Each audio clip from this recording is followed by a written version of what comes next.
Hello everybody and welcome for a look around the cockpit and interior of this Falcon boat. So we're going to have a quick look around just to give you an idea of her layout, her arrangements, etc. What's fitted and if she might be a space you'd like to occupy. So as you can see, I'm looking towards the stern here. So we're starting at the top. We're under this lovely great big cockpit enclosure, so it's really tall here, plenty of room for even the tallest people in here. We've got windows all the way around. We can roll up the port or the starboard side or both, or the stern, and indeed the windows carrying all the way around the front, so great view all the way around 360 from this cockpit. So brilliant for whining and dining, relaxing, great view, but also great for keeping a watch out at sea, those that rule 5 of those coal regs. So really nice, and we can wind these up whichever way we would like, and I think we can do the front ones as well to allow light and air through if we would like. Super job. So we enter the boat. We can enter via the port or the starboard side, but a bit easier from the stern. So there's a companionway ladder here. We climb up and over the back and we're in. We're immediately faced with C-shaped seating. Now all of these lift up and there are big lockers underneath as well, probably predominantly for your toolkits and your cleaning stuff, etc, etc. And all the way around the boat there are cubby holes like these which represent even more storage as well, so you can get an idea by looking inside there. We have 240 volts on the boat too, so plenty of double sockets all over the place. The electrical isolator there on the left hand side there, and if we just remove this locker and the cockpit table, we can look under here and we've got the single BMW engine underneath there, battery and a few more bits and pieces, so reasonably easy to get at too. Very good. If I just move our way back to, in fact before I move, let's just look at what else we've got here. We can see that we've got handrails here and here, so if we're traversing through here down the side deck to the foredeck, we've got something to hang on to then, possibly as well to the cockpit tent stanchions before we transfer to the guardrail which is out there. Sitting inside also we've got something to hang on to as well, which I really like, and it's been well thought about. So if I just move to the stern and look towards the forward end of the cockpit, starting from the bottom this time, nice wide companionway to get to the helm seat, and down below we've got nice windows here for the aft cabin sections openers, which let light and air in as well. We've got nice little holders here for our bits and pieces that we always have, and port and starboard stereo speakers, the stereos down below, and even another little cubby hole under here for your bits and pieces. Very nice. Really love the companionway on this boat. It's very wide, and most manufacturers would probably elect to stop it there, but this goes wide, so very nice and easy to get down, and it kind of does a good job of bringing the inside out or the outside in, a bit like connecting your garden with a conservatory, so it feels like we're not so separated, which I like. Moving forwards then, we've got this helm seat here. Now, as you can see, seating for two. Kind of we're into antique-y stuff on this boat, so you might want to leave her as she is, actually, because I think there's plenty of years left in that, or you could perhaps have a little refurb on it, but that may be up to you. This does tilt down. If I can just find the catch with one hand. There we go. Let me see if I can do it with one hand. There we go. That does tilt down, and that gives us rearward seating. So when we're alongside, we shut down for the day, and we're just recuperating with a nice G&T and a slice of cucumber. That's how we do it. All good. So I'll just put that back in place. So I am doing it one-handed, actually, so that just shows how easy it is to do, which is great, he says, as he singularly fails to do it. And anyway, moving forward, we've done it now. We can see we've got the helm seat here, we've got the throttle here, and incidentally this boat has had recent throttle linkage done. We've got to bow bow up and down control there. We've got the echo sound with the wheel, fuel tank contents, engine gauges, an old Garmin unit, and we've got the boat speedo here, I think, and the engine start, stop and warning section, as well as some electrical bits and pieces behind here.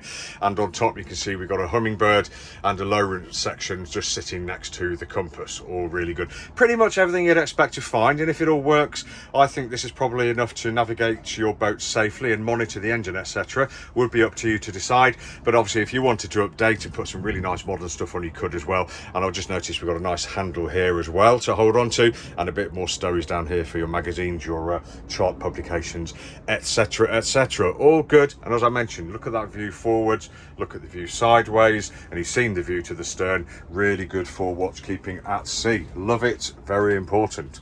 Okay, let's go down below and have a look then. So down the companionway, we have 1, 2, 3, 4 steps down, really nice and easy. And when we get down here, we come first on the port side, we come to the galley unit. So again, one fingered, here we go, hey presto, here's the cooker, so 2 burners and a grill by the looks of it. When we're finished, away it goes. Just make sure it's cool before you put it away. We've got a drawer, cupboard here, cupboard at the back as well, and underneath here, if we just lift this work surface, there's your little sink. How cool is that? All nestled in this kind of L-shaped unit by the companionway. So that's really useful because we can pass the dirties backwards and forwards to the sink, no problem. But of course, when this is down, this is kind of in the way of the companionway. You can get past, but you have to take extreme care if cooking is going on at the time. But really easy to pass the cooked stuff up to the cockpit. No worries at all. Looking down, you can see we've got carpeted finish. And we've got a little step up there to the forward section, and in the forward section we've got U-shaped seating, so a couple of people here, couple here, and 1 or 2 on here. And yeah, really nice, plenty of room down here if you're sitting down. But of course the coach roof does rake down here, so it starts from about 5'10" at the back and just generally comes down, as you see. But you would generally be sitting or sleeping in this area. And this does make into a double, so we've got an infill here which sits under here, there's a water tank under there, and we have an infill cushion here. So lovely, great big double for the weekend for friends and family, etc. We got a nice fiddled shelf all the way around the edge. We have more storage underneath here, port and starboard for your life jackets, that kind of thing. And here's a view from the forward end of the boat looking aft. So we've got stereo speakers down here, the stereo's in set up here.